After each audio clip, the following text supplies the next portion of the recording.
Can't get out of my bed. There's a thought crime running through my head.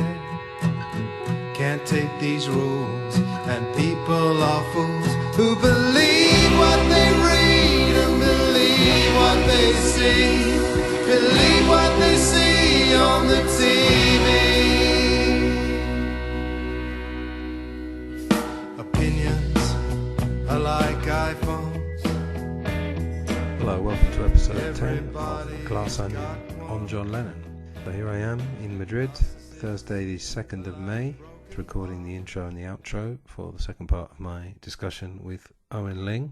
I've actually just booked a trip to India, a solo trip from the end of July to the middle of September. Very exciting. It's going to be during the monsoon season as well, which should be all kinds of fun, he said with just a hint of irony. I'm going to be based in the north. I'm flying in and out of Delhi, and of course my thoughts went to Rishikesh, which is somewhere near there. But when you look at a map of India, things that look nearby, that's all very relative. So there's also Nepal as well, foothills of the Himalayas around there. So we'll see what happens. I'm going to make some kind of plan, but I think spontaneity is also very important on these kind of trips, sort of backpacking budget trips. But anyway, without further ado, so we're going to go to the second part of my discussion with Eoghan on the events of 1966 from the John Lennon perspective. We got to the beginning of August, where they're just preparing to go for their last tour, as it turned out, of America, and of course their last tour at all. And the last day of July was actually the publication of the Datebook magazine edition that took the quotes that John had given to Maureen Cleave. You all know this story, don't you? The bigger than Jesus quotes, and put them as the headline. They were fairly innocuous quotes, as Owen and I discussed last time in England. They were taken to heart, let's say, by the Bible Belt in the deep south of America. And some DJs were organising Beatles burnings. That's burnings of the records rather than the Beatles. And the Beatles already had bad experiences in Japan and the Philippines. Their lives threatened by some accounts. And they knew about the Datebook edition, of course, before they got to America. So we cover that. Then we cover the 2.5 months hiatus they had from September to November, which brought very profound changes among at least three of them. Never really made clear exactly what Ringo was doing in that time, but I think he was just relaxing and enjoying being Ringo and, the life he had as a Beatle. And then they get back to the studio and start recording Strawberry Fields. Of course, we go on tangents of all kinds. We're never afraid of those. That's why these podcasts come out so long. I'm not very ruthless with the editing. Maybe that'll change in the future, maybe not. So the only other thing I wanted to say actually was that after recording my podcast with Owen, about 2 weeks ago actually, I came across an audio version of a book which I was aware of before, but had sort of gone out of my mind for a while. And it's Steve Turner's book, Beatles 66, The Revolutionary Year. Steve Turner also did The Gospel According to the Beatles and also A Hard Day's Right, which is the story behind every Beatles song. Both highly recommended books. He's a good writer. Anyway, so I got the audio book, and as anyone knows who listens to podcasts and audio books, when the person has the right voice, or a voice you can connect with, or a voice you like listening to, then it really works. And I found the experience of listening to this audio book just absolutely fantastic, and I'm sure reading the book in its print form will be just as satisfying. So just to recommend that book. So I came across it by accident. It was a little bit ironic considering I'd just done this talk on 66. But to be honest, Owen and I in total did something like 2 hours, 20 minutes, and I had loads of other stuff in my notes that I hadn't talked about. So I think that was enough. I highly recommend that book. So yeah, let's go to part 2 of my discussion with Owen, and I'll see you on the other side for a few thoughts before I sign off. Okay, enjoy. So, Datebook was published, but in the interim, Revolver was released. Plus, and this wasn't so normal, but they released a single, Yellow Submarine and Eleanor Rigby, which actually, those songs were on Revolver, so they did something they didn't normally do, which was kind of release the same thing twice. But at the very least, they did have a single with Ringo singing on it, and it's the only single Ringo sang on. Yeah. Yeah, the only single, yeah. So I think what we'll do is we'll go track by track John Lennon's songs. And there's not actually that many because we've already talked about Tomorrow Never Knows. So we'll go sort of album order. So I'm Only Sleeping. Yes. Any thoughts Well, about that one? The thing that I just absolutely adore about Revolver is the diversity of tracks. So the very first track on the album is a stomping. I don't even describe it as heavy metal. Thrashing drums, biting lyrics, and you've got that Oriental solo. Yeah, you follow it. Yeah. You follow it with Eleanor Rigby, sweeping, sighing, soaring strings. Influenced by Psycho, by the way. Was it? Yeah. I sort of found that out. I listened to this podcast where a guy talks about music from films. The Psycho, in the shower, it's got that. And yes. Eleanor Rigby's got that kind of. It's got that driving thing. It's obviously not as sinister. Well, it's a little bit sinister, isn't it? Maybe not as sinister as Psycho. But. It's about death, so yeah. And then you go from that to a folky, a psychedelic track. Mm-hmm. Yeah. Did it preempt Britpop? Perhaps. Yeah, go through the names as well. Just give us the names as you're going through as well. So. Oh, my apologies. I'm Only Sleeping. As you said earlier, I think it could almost be a soundtrack to the Maureen Cleave interview, really. Mm-hmm. You could imagine someone should make a video where they play that song and then have the text of the interview going over it on YouTube. That would be perfect. That would be brilliant.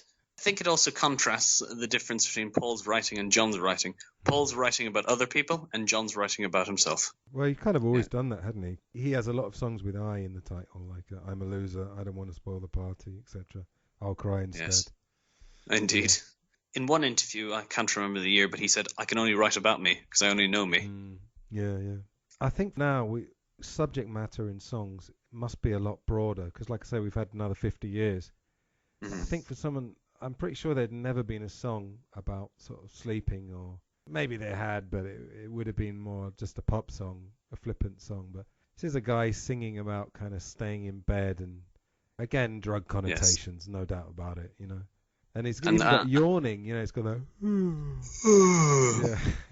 Yeah. Brilliant stuff. It also has one of McCartney's more inventive bass lines. That's the thing about them, they seem to just all find a way onto the same page somehow. Yes. There was good synchronicity at this point. Yeah, there didn't seem to be anything where... I can't ever imagine any of them saying, oh no, that's too way out, we don't want to do that, Because if they'd done Tomorrow Never Knows, which is the first song they recorded, surely anything goes after that, once you've done that. And this is a pretty trippy track. You've got backwards guitar. Which apparently, that takes hours. Does it? Well, no, obviously, you could record something forwards and just turn it backwards and see what you get.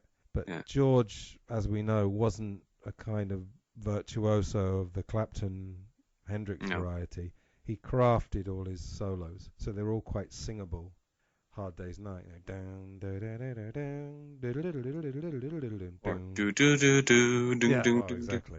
And I love that, And, when you got a guy who's just kind of soloing, it's not sort of a melody of its own kind of thing.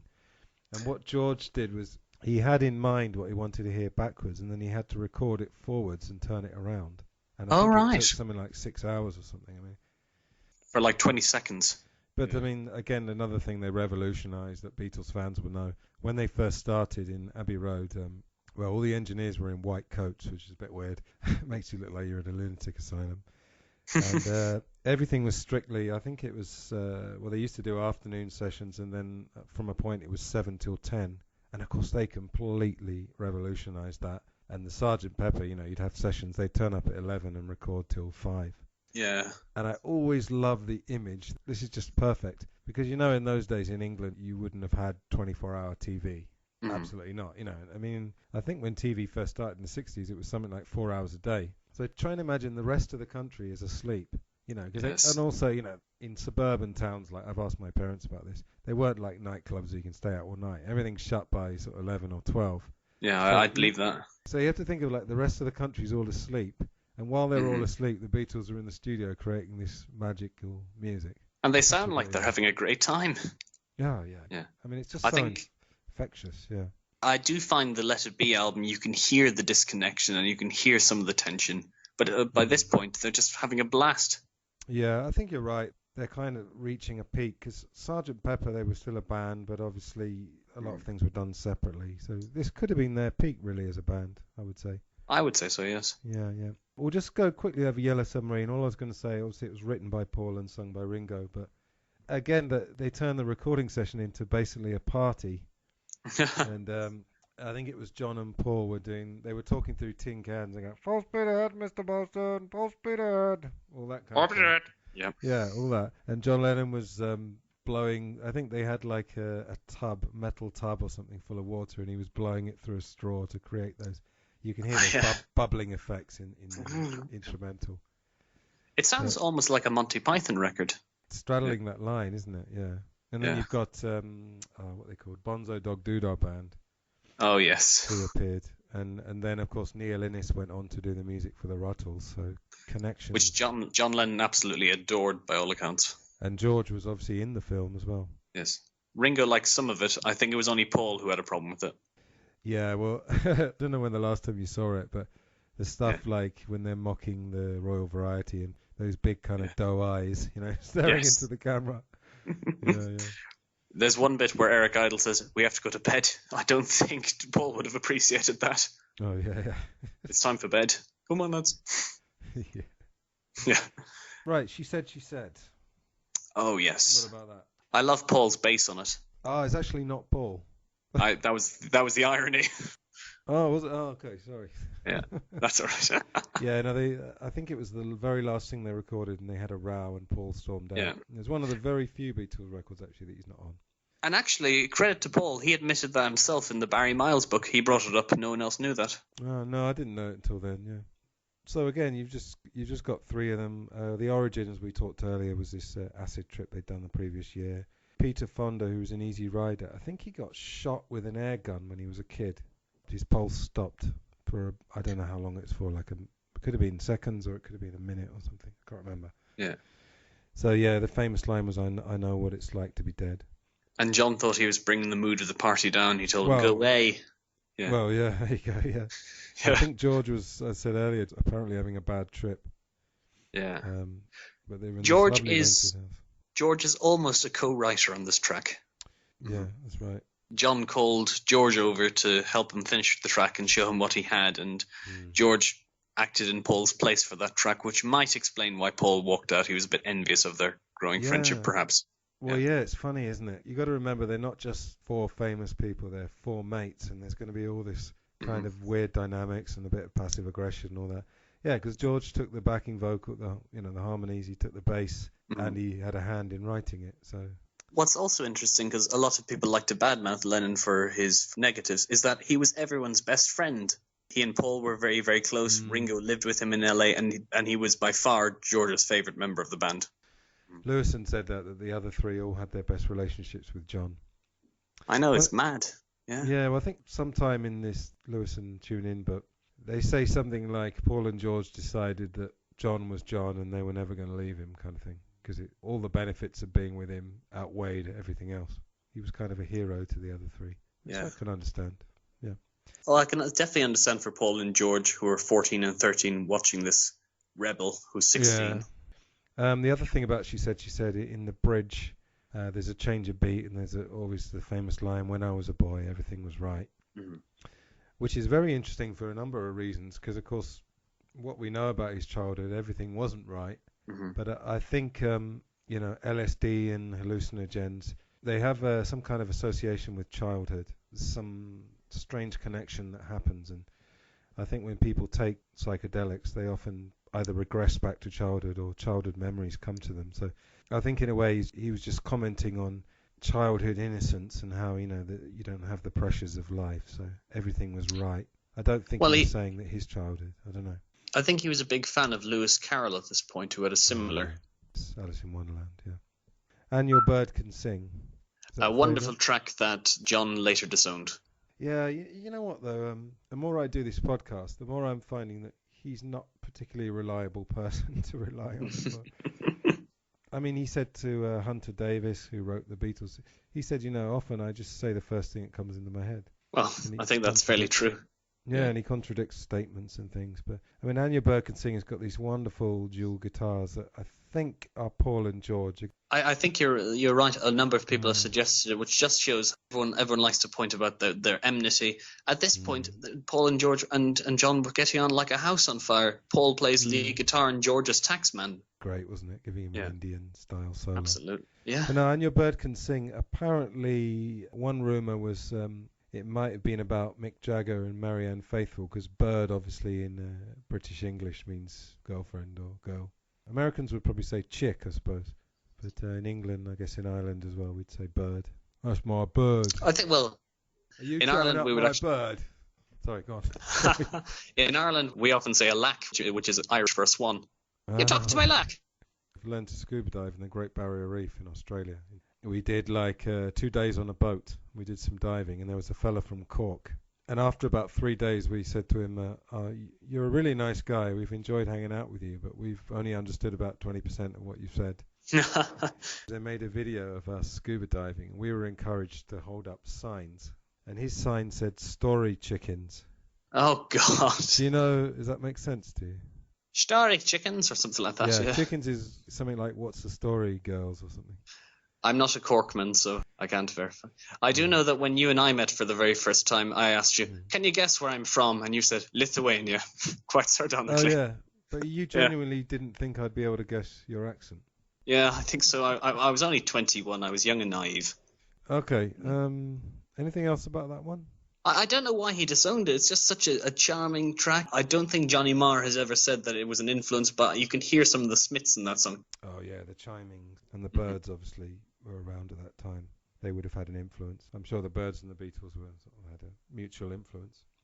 I actually did ask Roger McGinn about that. I said, was George Harrison an influence? And he said, we influenced each other. He said, I got some of his stuff from A Hard Day's Night, and he got some of my stuff from something else. Well, of course, the famous story was the Byrds went to see Hard Day's Night and were entranced by the Rickenbacker 12-string. If I Needed Someone's quite similar to Bells of Rhymney, which is a Byrds song. Anyway, Dr. Robert. So yes. I think actually someone has a name for this guy, but it was a New York physician who used to give amphetamine shots to his patients, as you do. Why wouldn't you? Never does that. Got the wrong doctor. My dentist doesn't give me LSD, and my doctor doesn't give me amphetamine shots. Where am I going wrong? You're not a Beatle. That's it, yeah. Shit. That's all I'm missing. But I'm in the backfield plan. Starts with a B. And it contains Kester Jones, who's as good a guitarist as anyone in the Beatles. So there you go. All right. So it's got that, the bridge. Well, you're feeling fine. Obviously, it's sort of straddling the line of drugs and medicine. So sometimes there's no line between those two things. But I don't think there's any line at all. I think it's pretty overt. Yeah. They're like a medicinal brandy, I suppose. Even going back to your comment about the drone, you can hear it in the bridge. It's funny with Revolver, isn't it? Because Paul's songs, they're not necessarily similar, but Good Day Sunshine, for no one's a bit downbeat, but they're generally more upbeat songs, even when the subject matter isn't particularly upbeat. Got to Get You Into My Life is about pot, and it's kind of bouncy. It's got that ding, ding, ding, ding. Paul's songs tend to be bouncy, like his bass lines. But with John's, there's this kind of vaguely stoned Indian psychedelic chimey guitar vibe around most of his songs. I mean, Oasis admittedly modelled themselves on the 1966 Beatles, and got the 7 albums out of the deal. yeah. But yeah, you know what I mean? It's this kind of chimey, vaguely Indian, vaguely stoned. I get that. Yeah. You know what I mean? Yeah. Anything else on Tomorrow Never Knows, which we obviously talked about earlier? I think you can definitely hear it, Tomorrow Never Knows, in 90s trance, especially in the Chemical Brothers. Oh, yeah. Well, there's that song they did with Noel Gallagher. How does it feel like... Oh, what's it called? Let Forever Be. Is it Setting Sun? Oh, Setting Sun. Well, I think they did both of those. And George isn't playing guitar in that. He's playing some sort of Indian instrument. Well, he's playing a tambura, which would have been the drone. I think they're obviously some of the samples were guitars. I read in some book that actually some of the Taxman solo was cut up to make loops, but I couldn't say that. It makes sense, wouldn't it? Yeah. Well, it's definitely Paul on lead guitar. I know that. Yeah, I think George was quite impressed with that, as he should be. I mean, it's quite an amazing solo, isn't it? It's funny when you watch George and Eric Clapton in 1992 in Japan. Clapton couldn't get the solo right. Well, no, I'm not surprised. I mean, it's a crazy scale. I don't know how he came up with that, really. The other weird thing is that if Paul's bass lines are so bouncy, but his guitar has got a lot of attack. Well, what a musician he was. Oh, yeah. What am I saying? Yeah. And very, very multifaceted. In all fairness, Egypt Station is a very good album. Okay. We'll beg to differ. No, I mean, that's fine. Yeah, it's only opinion, isn't it? But Yeah. all right, so so Revolver was released on August the 5th, along with a single, and then 6 days later they arrive in America, and as I said, this date book thing, this Jesus quote, was 11 days earlier, so I don't know how long it took. I mean, the burnings were the next day after the thing, so presumably it had all been bubbling around. Yes. So again, a weird juxtaposition, the Beatles coming out with this revolutionary album, being lauded left, right and centre. Amazing to think now that on this tour they don't play a single song from their new album. Incredible. It is, isn't it? I mean, it was just a practical thing, really. I mean, they did Paperback Writer, which had been released a couple of months before, so that was roughly the same era. What did they play from Rubber Soul? I think they tried Nowhere Man, was tricky in the harmonies. If I Needed Someone, yeah. I don't think there are any more from Rubber Soul, so very strange. So they arrive in Boston, and then they transfer to Chicago, and then this is, again, a massively famous press conference. 11th of August. This is the one with the initial quotes. He says, I could have said television was more popular than Jesus and I would have got away with it. I only use Beatles because I know about them. I was talking about the Beatles almost in the third person. They're more popular than Jesus. Yes. And of course, years later, when they used photos of this to show John Lennon saying, Ringo's not even the best drummer in the Beatles. Yeah, do you know about that he never said that? Absolutely. Of course he wouldn't. Yeah, it was Jasper Carrott, yeah. And he said, I didn't mean it to be a lousy religious thing. There's just amazing as well with the press conferences. The Beatles kind of revolutionized them twice, because before 64, no one said anything in particular in press conferences, Cliff Richard or whoever, or even the American stars. You didn't really say anything particularly interesting. You just talked about your record in a kind of a bland way. And of course the Beatles turned press conferences, first of all, into almost like some sort of stand-up routine, between the four of them. Pure entertainment. So they revolutionized it, and then 2 years later it all changed to these sort of quite serious press conferences. Obviously this one was serious because Americans, I don't need to tell any Americans who are listening about the strength of the Bible Belt. Some people have very, very extreme reactions to it. There was a film which stars Paul McGann's brother, I think his name's Mark, as John, and it also has Peter Capaldi as George. Yeah, John and Yoko, A Love Story. That's it. And there, I don't know how fictionalized it is, but it has a telling scene where Brian Epstein interrupts a journalist. He says, "Okay, boys, you have to stop talking about religion and politics." And they're having none of it. That's probably fictionalized, but I'm sure he said something along those lines. Yeah, John and Yoko, A Love Story is sort of so bad it's good kind of thing. Yeah. Yeah, isn't it? Yeah. I haven't seen all of it. I've just seen some bits of it. Interestingly, 6 days after they arrived, how about this? You know that during Vietnam, one of the options for people that didn't want to enlist was to go to Canada. Yes. You could kind of get safe passage. Apparently, according to this Beatle diary thing I found online, John Lennon stated support for those Americans who went to Canada rather than fight in the war. Well done. Yeah, well done. But I mean, I don't imagine that was too high profile. I mean, I'd never heard of it myself. And I mean, even John Lennon, surely, 6 days after all this, is going to be saying stuff like that. He's the kind of person who maybe push him too much, he's just going to rebel even more. It's kind of maybe a bit like that. Simply listen to the Plastic Ono band album. He's saying all these things through songs. Yeah. So I said these press conferences, they're kind of a mixture. I mean, they arrived on the 11th. I would say after about a week, it had more or less died down. I mean, there was nothing else he could have said. Mm-hmm. I remember one of the later press conferences, they say, "Oh, can you clarify it?" And he said, "Well, I've clarified it about 800 times." Would you clarify and repeat the answer that you gave in Chicago? I can't repeat it again because I don't know what I said, You tell me what you think I meant, and I'll tell you whether I agree or...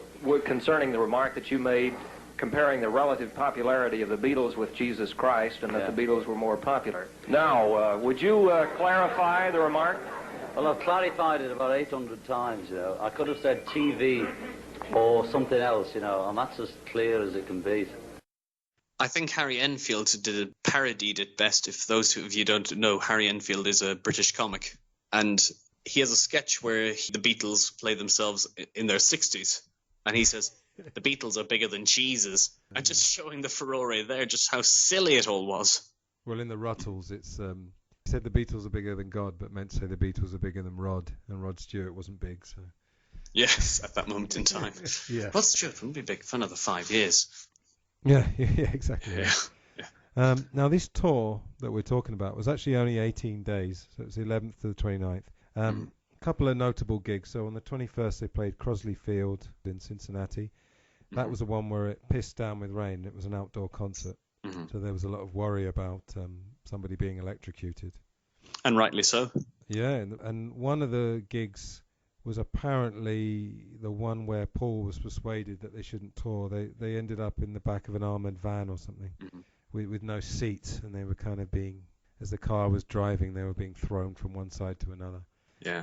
23rd of August, they played Shea Stadium, of course, a year after the famous one. The capacity was 56,000 and 11,000 empty seats. Ouch. Yeah.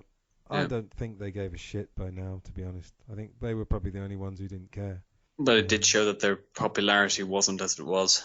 Yeah, that's true. But, they could argue that they were going off in a different direction that had nothing to do with commercial popularity, so, Absolutely. But interestingly, there is some footage that came, sure it's on YouTube, from the anthology of a guy at the stadium interviewing female fans. And what's interesting about it, he's so desperately trying to get them to say that they prefer other bands. Oh, God. Saying, are the Beatles dead? He's asking questions almost like saying the Beatles are dead, aren't they? And all these fans are going, no, they're still strong. And then he finds one who says, I bet there's another band you like best. And she says, yeah, there is. Herman and the Hermits. So, the Beatles must have been really gutted when they found out someone preferred Herman's Hermits. Well, I don't know. There's a Kind of Hush is a good track. Oh, no, I'm not saying they don't have any good tracks, but I know. Robert Plant, when Led Zeppelin got inducted into the Rock and Roll Hall of Fame, he said Led Zeppelin had to get together because all there was on the radio was Herman's Hermits. Yeah, I can't imagine they would have been so into that. No. Led Zeppelin, yeah. 28th of August. Oh, sorry, that was the one where they escaped in an armoured car from Los Angeles. They gave their last press conference on the 28th, and then August the 29th, final concert. Owen, where was it? I don't know. Where was it? Oh, come on. Don't play with me. Got something to do with candles and something to do with sticks. Candlestick Park. Fairly innocuous concert apart from this. They knew it was their final concert, and they actually took selfies before anyone knew what a selfie was. So they got Tony Barrow, who was their press officer, who was obviously one of their entourage. He recorded it on audio. Now, Owen, bit of a pub quiz. We didn't check this one before. Do you know what the last song they played that night was? Was it She Loves You? No, it was Long Tall Sally. Of course it was. Quite interesting that they ended with a cover. I think he'd been playing that since he was about 14. He played it with his brother at Butlins. Yeah, around the time he met John Lennon. And unfortunately, the audio got cut off after about a minute, so we don't have the last minute of the Beatles live.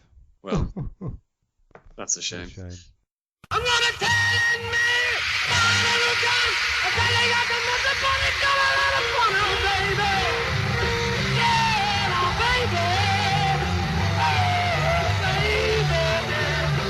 Somebody nice.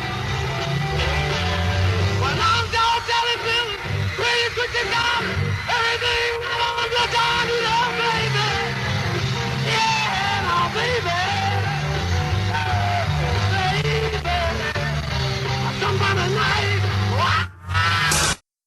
What's also telling is George Harrison was heard publicly to say, "That's it, I'm not a Beatle anymore." Yeah.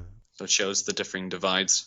Presumably meant I'm not one of those Beatles anymore, the touring Beatles. Was there any evidence that any of them actually wanted to leave the band at that time or not? John hints in the Maureen interview that he's not entirely happy, but that's about as far as we get. Yeah. Like I said earlier, there's this thing about, I'm waiting for something. So the next kind of phase, so the last gig was on the 29th. They came home the next day. They did do one last interview in London. And then we have this amazing time where they have this sort of hiatus of 2.5 months. Again, we'll just focus on John. Basically, George went to India, studied sitar with Ravi Shankar. Paul composed the music for The Family Way with George Martin. The film was with Hayley Mills, sort of a kitchen sink drama. John Lennon on the 5th of September went to Germany to work on How I Won the War. Have you seen that film? Was it not So- Spain? No, it was Germany originally, and then he transferred to Almeria in Spain. Oh, yes. Yeah. Have you seen How I Won the War?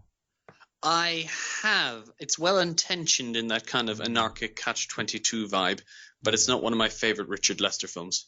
No. I mean, I actually originally watched it. Someone on YouTube had put all John Lennon scenes together, so I watched that. But then I did eventually find the film, and yeah, I mean, it's not bad. It's a sort of British. It's good that it was an American director because it's a very kind of British satire, really. And of course, when it came out, the British publications accused an American director by saying, "Well, wasn't it lucky for him during the Second World War?" Very patchy stuff. Time?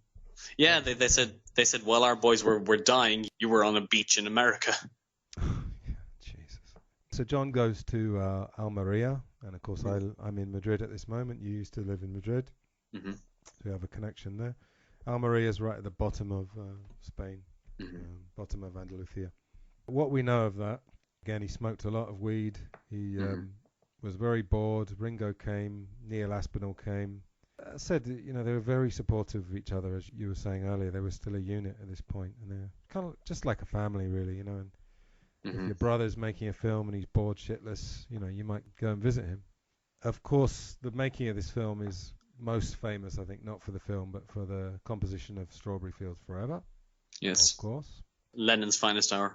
Yeah, it could well be. Now, I did pick up a bootleg a few years ago that was called It's Not Too Bad, The Making of Strawberry Fields Forever. And it actually took you from the very first jam, well, not jam, he's on his own. He was in like an apartment, like a rented apartment in Almeria in Spain. And it's amazing. It goes right from the beginning, the very first thing where he's just sort of casting around. There's not even any vocals at that point. And there is a video, again, I'll put a link to this. There's a video on YouTube. I think it's called The Evolution of Strawberry Fields or something.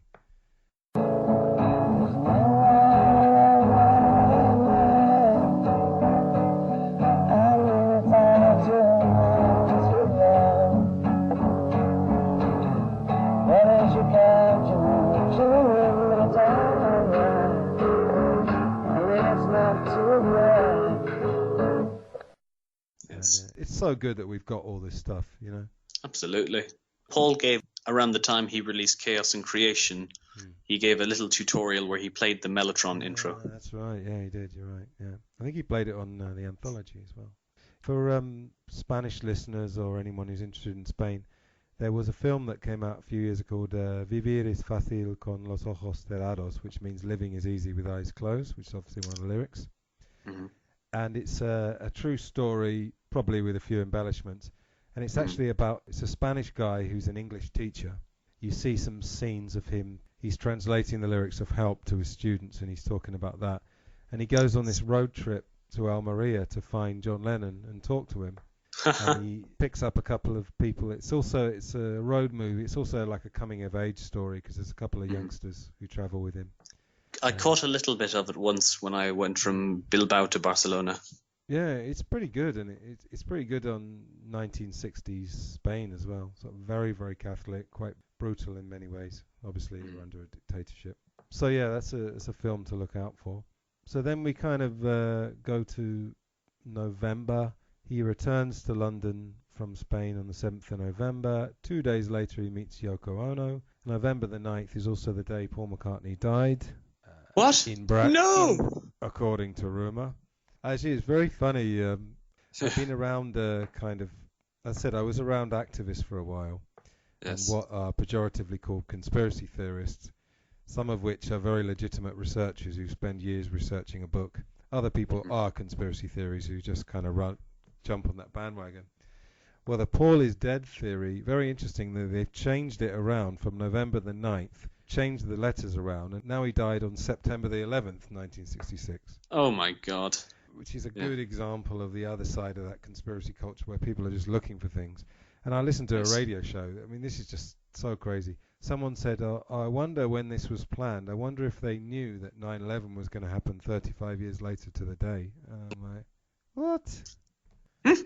I'm an open-minded guy, but I mean, I'm That's pretty out there. Even I've got limits. But of course, the number 9 was John's favourite number. Yeah, one after 909, Revolution 9, etc. Yeah. Number 9 Dream. Yeah, of course, tragically, he was killed British time on December the 9th as well. because he was. Oh, killed at yeah. Yeah, it was like 4 a.m. or something in Britain. Very sad. Very sad. We're nearly there. Well done for hanging in there, by the way. That's all right. So we get to Thursday, November the 24th, another big day. This is when they reconvene. Don't know off the top of my head the last time they've been in Abbey Road. Must have been pre the US tour, so it must be probably pre the release of Revolver. So you're talking about maybe 4 months. I guess you know what they looked like at that time. You know, they all came back with these sort of Zapata moustaches. That's a very eloquent way of putting it. Viva Zapata, yeah. Well, John had a Zapata. They all kind of had slightly different facial hair. They never went for exactly the same thing.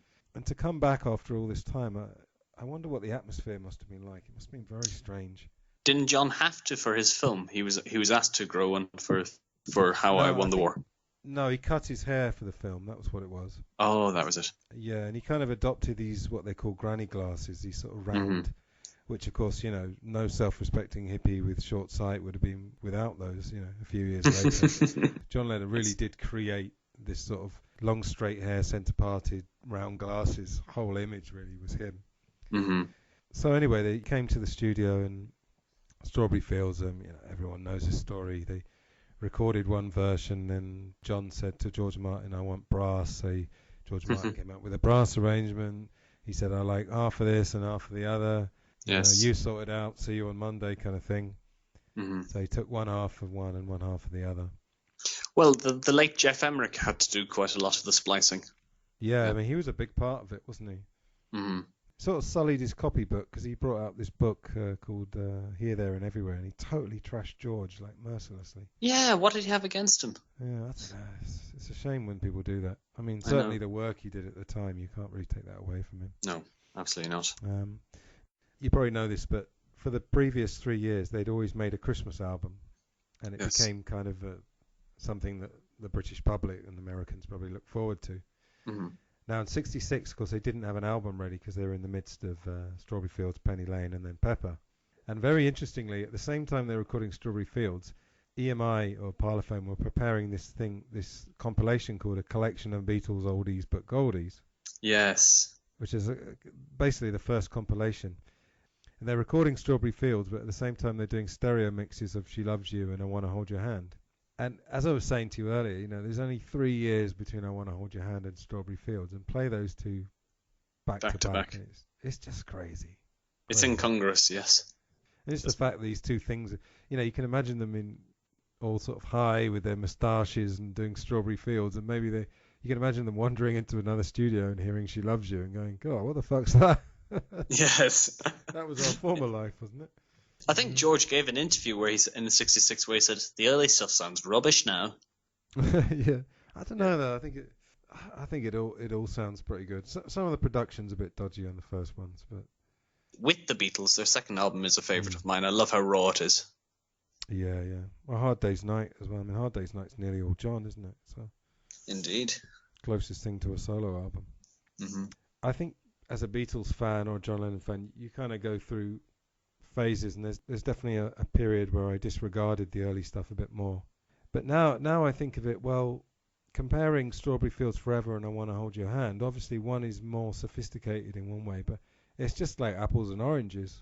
You know, Strawberry Fields doesn't have the energy of I Want to Hold Your Hand. You know, it doesn't have the harmonies of I Want to Hold Your Hand. So it's, you know, yes, there's actually very, very few Beatles songs I don't like. I mean, I can barely think of any. I mean, Mr. Moonlight, I think is fucking brilliant. I mean, not necessarily their recording, but if you listen to the Hamburg recording, yes, you know, and that song, Mr., that vocal, I mean, just that vocal alone would make it not a bad song. Well, you know? Yeah. Well, even the rock and roll album that Len released in '75, I'm not too crazy on the production, but he is singing his heart out. Yeah, he's singing his heart out. Yeah, it's a weird production, actually, isn't it? Strangely kind of almost processed, a bit too processed. Yeah. Now, very interestingly, the day after they started on Strawberry Fields, they recorded Everywhere It's Christmas, which was their latest Christmas record. Now, I'm sure you know about the Christmas records, don't you? Indeed. Actually, if you listen to I Am the Egg Pod, there's a great episode on the Christmas episodes. Ah, what's it called? I Am the Egg? I Am the Egg Pod. Oh, wow. Beatles yes. podcast. It is. So they do. Ooh. It's a wacky, batty, well put together show. Well, of course, Richard Buskin, Yes. who you probably upset by saying how much you liked Paul earlier. But Richard, if you're listening, please keep listening. We love you. You're great. His interviews for Sound on Sound and his interviews for various publications are second to none. Oh, really? Yeah. Yeah, he interviewed George Martin way back, didn't he? It's one of them. Yes. Richard has a podcast called Swinging Through the 60s, which I'm sure you're aware of. It's terrific. They did a thing on the Christmas records. I think the main thing with the Christmas records now is that if you listen to them back to back, it's just the Beatles story in a nutshell. You know, it starts off wacky, gets a bit experimental, and then by the end they're all recording their bits separately. That's very good. Yeah. It's just a brilliant. Yeah, I mean, they mentioned it on this podcast, but it's something I'd kind of worked out in my head years ago. Mm-hmm. Everywhere It's Christmas. I mean, the song is like very jaunty. Everywhere It's Christmas. Which again, you know, the fact that they're recording it at the same time as Strawberry Fields must make them think, you know, we're living in two parallel worlds, you know? Well, the fact that something as brilliant as Strawberry Fields was beaten to the number one by Please Release Me and Let Me Go. Exactly.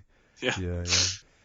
Anyway, yeah, so this Christmas record had these sort of spoken bits. It's worth listening to. I think it's all online now. It's all there.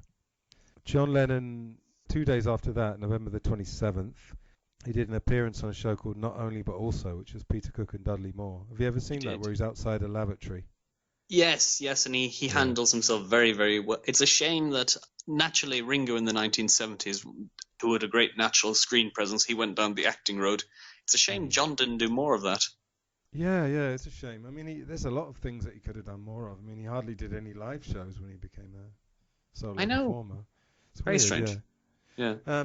Again, I'll put a link to this sketch. It's very funny because there was a big nightclub scene around London in the 60s, and one of the clubs is called the Ad Lib. Mm-hmm. One of the ones the Beatles would frequent, and they'd meet people like, you know, there'd be random people like Michael Caine when he was big hot star, and David Bailey, the photographer. Mm-hmm. Anyway, in this sketch, it's John Lennon and Peter Cook, and it's called the Ad Lav Club, and it's basically a lavatory. He's at the top of the stairs outside a public lavatory. You don't see the inside, obviously, but the inside is a nightclub. Yes. And he's the doorman, and Peter Cook's trying to get in. It's pretty funny, yeah. It's short, but funny. Of course, a couple of years later, Cook and Lennon were involved with the Free Britain Murdered James Hanratty campaign. Yeah, absolutely, yeah. The A6 murderer, yeah. Yeah. Yeah, that's right. But of course, it turns out Hanratty did kill all those people. Well, yeah, I mean, I'll probably cover this on another podcast, but John Lennon's the sort of political years, he supported this fellow called Michael X, who was almost like a sort of, well, no, he wasn't British, he was Jamaican, sort of Jamaican Malcolm X. That's why he took the name X, but they campaigned for him, and it turned out that he was a murderer as well. So, oh God. Yeah, I think it was more naivety than anything else. They just sort of attached themselves. Well, it's one thing that John Lennon sang on Sometime in New York City for an independent Ireland, but it's a bit grubbier when you hear that he possibly gave money to the campaigns. Did he give money to the IRA? Is that right? There's rumours that he did. Yeah. Politics and it's such dangerous territory, and you've got to really know your shit, you know. And I don't think he did, to be honest. I think he was a bit naive. I think so. Yeah. Would you agree? Yeah. I think so. I in this instance, I'm more on Paul just singing a song and trying to raise awareness to what's going on rather than actually getting hands-on involved. What do you think of Luck of the Irish? I find it a bit offensive musically because, you know, with all, you know, the Muzak and the diddle-diddleness and... sort of waltz. It's a sort of jaunty waltz, the music, isn't it? I much prefer the Sunday Bloody Sunday because there's a nice punch to that and nice... The attack. John Lennon one or the U2? Or both? Well, I love both. Yeah, they're both good actually, aren't they? Yeah. It was Sunday, Bloody Sunday. Yeah. That's it. And then the U2 one's got the same name. Oh, that's good. So we're getting to the end of the year here. So the 15th of December, they finished Strawberry Fields. So just that one song alone had taken 3 weeks, which was pretty unprecedented. Of course, they would spend 5 months on Pepper. 5 months is nothing anymore, is it? No. You've got Axl Rose spending 10 years on Chinese Democracy. Right, yeah. Well, I think some artists have probably spent 5 months on One Note, maybe. Yeah. Yeah. And then on the 18th of December, I mentioned this earlier, this fella Tara Brown, who was a Guinness heir and shared Paul's first LSD trip, died in a car crash. Yes. So that was 66. If there's anything you'd like to kind of riff on before we go, I'm more than happy.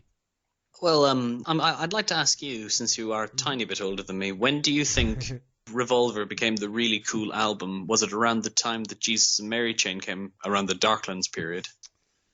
What year would that have been? 87, 88, Stone Roses era. Yeah. Well, I think Sgt. Pepper was sort of supplanted as rated as their best album pretty quickly. I think there was a poll in like 73 or something, and that had disappeared. Yes. I think they went out of fashion in the 80s. So I think for a lot of the 80s, they may not have been thought about as much as in other eras. I would say, yeah, Stone Roses, definitely Oasis, no doubt about it. Yeah. Probably Blur as well. Yeah, yeah. Even the Jam, they had a song called Dreams We Have as Children, which has a lot of backwards guitars. Maybe Paul Weller helped reinstate Revolver. Of course, they had that song Start, which is a homage to Taxman. I think you're being too generous by saying it homages Taxman. Oh, right, yeah. Well, I mean, it's one of those cases where they weren't pretending that it wasn't that song. You know. I mean, it's the same with Noel Gallagher. You know, in the beginning of Don't Look Back in Anger, he's not going to claim it's just a coincidence. It sounds like Imagine, with the C. Yeah, that's very true. Yes. But any final thoughts or anything you want to talk about? I'm happy to go for a bit longer. Okay. Well, if I have to choose a personal favorite Beatles album, it's Revolver. It's my favorite by a long shot. It's just so cool. The musicianship, the variety. I think for Paul and Ringo as a rhythm section, this was their finest year. Just the stuff that they were coming up with, the innovation, the technique. Yeah, definitely a big peak. Yeah, I've been kind of swayed towards the White Album, partly because of the reissue last year. I think they benefited with the White Album because the technology had improved a great deal from 66 to 68. I mean, in fact, during, I think it was Sgt. Pepper, they had, I don't know if you know what a 4-track machine is. I mean, anyone who's done home recordings, I mean, a 4-track machine is kind of amateur hour, And they recorded Sgt. Pepper by attaching 2 4-track machines to each other. Without getting too technical, basically what you have to do is you record 4-track literally means that you record 4 performances. But you can do what's called bouncing, which means you record 3 performances, mix them between each other, and then put them on the 4th track, so you've then got 3 spare tracks. Yes. And if you keep doing that, you can get lots of performances, but the quality goes down each time. So I think the White Album last year did benefit from the fact they were using 8-track by then, and obviously they'd spent all that time in India jamming and Yes. But I mean, definitely, I would put Revolver above Pepper. Oh, I don't think they're even in the same ballpark. It's interesting that it's Ringo's favorite Beatles album, and it was a top 2 for George with Rubber Soul. Oh, Revolver. Yeah. Oh, right. Yeah, that's interesting. I mean, I've heard people doing sort of track for track Revolver and Pepper, because there are tracks you can compare. You've got, I don't know, She's Leaving Home and Eleanor Rigby, or something. Yeah, just for example, something like that. It's a funny thing with Pepper, isn't it? Because obviously we've got Sgt. Pepper to thank for all these Beatles reissues. These sort of new 50th anniversary reissues. Yes. But obviously, when they got to 2017, they couldn't not mark the 50th anniversary of Pepper. Yes. But it's a curious thing because I think no one would dispute that Pepper had the biggest impact of all their records when it came out as a cultural thing. Yes. I'm sure Revolver had a huge impact musically, but it's so funny to see actually how it kind of faded out of favor quite quickly. Well, if you look at anything that's quite zeitgeisty, and you're going to laugh at this comparison, but everyone raved about the film Avatar in 2009, and who has watched it since? Right. I've never actually seen it. Okay. I mean, you're right. Some things maybe they don't quite have the shelf life of other things, but they just fit. You could almost say they only fit. I think Sgt. Pepper is a good record. I'm not going to say it's not a good record, but I think it's just so pinned to that era that maybe it doesn't have the staying power of other albums. Well, I don't think the lyrics match Revolver. Like McCartney really stepped up, and Lennon maintains that standard. And the fact that George didn't really contribute to Sgt. Pepper, probably.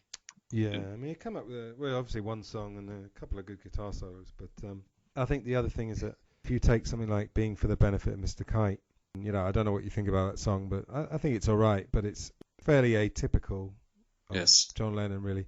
And of course, everyone will know this story. When they were filming Strawberry Fields in Sevenoaks, he found this poster. It's a pretty neat idea, actually, to take all the lyrics from a 19th century sort of Victorian poster. Well, it adds to the whole vaudeville thing of the album. Yeah, but it's this funny thing as well, that it's supposed to be very progressive and cutting edge, but it's got like one eye on the kind of brass band Victorian era. It's kind of like progressive and a throwback at the same time. Yes. Isn't it strange? It is. But I just find it remarkable, like, when they made Sgt. Pepper and McCartney was the chief architect, he was still only 24. Lennon was only 25. Unbelievable. Oh, it's incredible, isn't it? And, well, George, when they split up, was 26, I know. Yeah. I know they split up officially in 70, but everyone knows they basically split up in 69. So. Yeah. But, I mean, they were so, as I was saying earlier with these press conferences, they seem to age. I think world weary is the best word, isn't it, to describe them in sort of 66. Yes. I think when you live that kind of intense life, I think you just get so much stimulation coming for you from all sides that you have like 10 years worth of experiences in about 2 years, Obviously, as George famously said, they gave their screams, but we gave our nervous systems. That's a great quote. It is, yeah. I also think it's worth noting that when John died, George raced his mind back, and I think it was 65, 66 that he thought that sealed their friendship, the LSD trips and the talks about meditation. Oh, I mean, absolutely, yeah. We were talking, I think, off mic, weren't we? Yeah. And again, Richard Buskin and Robert Rodriguez talked about, they did a whole show about George and John. Yes. There was this bond, yeah, and I mean, my kind of take on that is that it's interesting that when you've got this group of four, as I told you earlier, they arranged the twin beds, the sharing of the rooms, so they kind of alternated. Mm-hmm. And of course, John and Paul had the songwriting bond, and George and Ringo had almost like the sideman, and I mean that in the best way possible, Their words. Yeah, and then Paul and George had the connection that they were like the first ones that had met. They used to meet on the bus when they were 14, 15. I think John and Ringo, they always just had a solid relationship. I've never heard of them ever really falling out at all, those two. It probably helps that they were the same age and they both felt like they were in the game too long before Love Me Do was a hit. Yeah. Yeah, yeah. And then you've got like Paul and Ringo had the bond of, I guess, being the rhythm section. But the way I divide the Beatles by this period, I think Paul and Ringo were the last two to realise the sort of futility of the touring thing. I think George and John, it's interesting you said earlier about the Ruttles. I think one of the reasons John and George like the Ruttles is because they like smashing the Beatles myth more than the other two. I'd go with that, maybe? Yeah. So you can kind of split the Beatles off into two halves in that way. Yes. Obviously, Paul and Ringo have survived, which is I'm happy about. Yes. They kind of play the showbiz game, or they're comfortable with the showbiz game a bit more. And I think John and George, clearly weren't. Well, it's pretty telling that since 1989, Paul and Ringo have been touring non-stop. Yeah, they have, haven't they? Yeah. Like Bob Dylan as well. Yeah. Yeah. They never unpack their suitcases; they just keep it. Yeah. You don't need to, do you? Maybe Bob Dylan doesn't have a permanent home at the moment. Well, he's probably got lots of homes, but I don't know whether he stays. This has been great. I'm going to have to draw it to a close. We could always record another one in the future. We could pick a year or pick a topic. But thanks a lot for doing this. It's been great. No problem at all. Thank you very much. All right. Any final thoughts? No, I think we've. Can you make one up? Can I make one? Can I make one up? Ooh. Can I make one up? No, I think it's good. For many fans, including myself, Revolver is the peak, and yeah. Okay, so we're going to draw to a close. I'm just going to say thanks again, and can you? I want you to plug your writing. I'll put links to any websites and everything, but tell us about that, your creative endeavours. Well, thank you very much. As I mentioned at the beginning of the show, I'm normally more in the Paul camp. So for We Are Cult, which is a website edited by James Gent, I have what I call my McCartney side project trilogy with interviews with Youth, Richard Hewson, and Carl Davis. And Youth is the one he did the fireman with, is that right? Yes, he was a pleasure to talk to for the half hour I spoke to him. Is this audio or in person or? It was done over the phone, and that led into a piece. And for Culture Sonar, another website I write for, I've interviewed Denny Sywell, who drummed with Wings, and Denny Lane, who was the guitarist for Wings, as well as Eric Stewart, who wrote with Paul McCartney. Yeah, 10cc, wasn't it? He was, yes. Is that all on? Is that Skype or literally on the phone? A bit of both. I've yet to properly do a face-to-face interview with someone, but I've done a few over the phone. Oh, Yes. awesome. I am quite chuffed that I spoke to Denny Lane and Denny Sywell and Eric Stewart. Yeah. Well, I've spoken to one of the quarrymen. Very And I'm nice. going to meet him. I asked him if we could have a jam or something. Might get a video out of it or something. That would be awesome. Rod Davis, he actually left soon after the John and Paul meeting. But Colin Hanton, who was the drummer of the Quarrymen, who's 80 now, he's still alive, and I might be able to meet him in July. And of course, he was in the band a lot longer, so he'd be able to tell me a lot more about the John Paul George dynamic in those days. Absolutely. So. You could try and get Pete Best on the show. Yeah, I'll give it a shot. Yeah. There's so many people. I was making a list the other day, and it's just so many people. And the thing about it is that nowadays, I mean, there's two things that's kind of in our favour. If I want to talk to Colin Hanton, who's the drummer of the Quarrymen, people who aren't Beatles fans don't know who he is. Yes. So he's not, and I'm not belittling him in any way. I don't think famous people are any more special than non-famous people. But what I'm saying is, to get access to people nowadays, I mean, you just got to ask, Absolutely. And I think there's this kind of fear of, famous people or people with a high profile that, they're all going to be really scary and everything. But that hasn't been my experience at all. Yeah. We'll do the official goodbye. Just stay on the line for about a minute. So, Okay. Thanks very much for doing this, and all the best, and maybe we'll talk in the future. You're very welcome, Antony. See you anon. All right. Take care. Bye. Bye. So there you have it. I hope you enjoyed my discussion with Owen on John Lennon in 1966. And we're going to continue the theme of taking a year. In 2 weeks, I'm going to be back with the first part of a talk I did with Jude Sutherland Kessler, who's the authoress, if that exists, of the John Lennon series, which to say it's exhaustive is an understatement. Jude writes very, very long books with lots of footnotes, but it's all great stuff. And I think I described her after our talk as a force of nature or a force of positive energy, which she certainly is. So anyway, we're going to tackle 1964, which is another massive year. I mean, I think maybe I say this to Jude at the time. I got sort of out of breath just looking at the Beatles schedule for that year. So I guess we've just seen in 66 they actually had a much lightened workload. They actually only worked about 6 months out of 12 in 66, whereas in 64 I don't know exactly how many days off, but believe me, it wasn't many. So anyway, got that to look forward to, so I'll see you in a couple of weeks. Okay, take care, goodbye.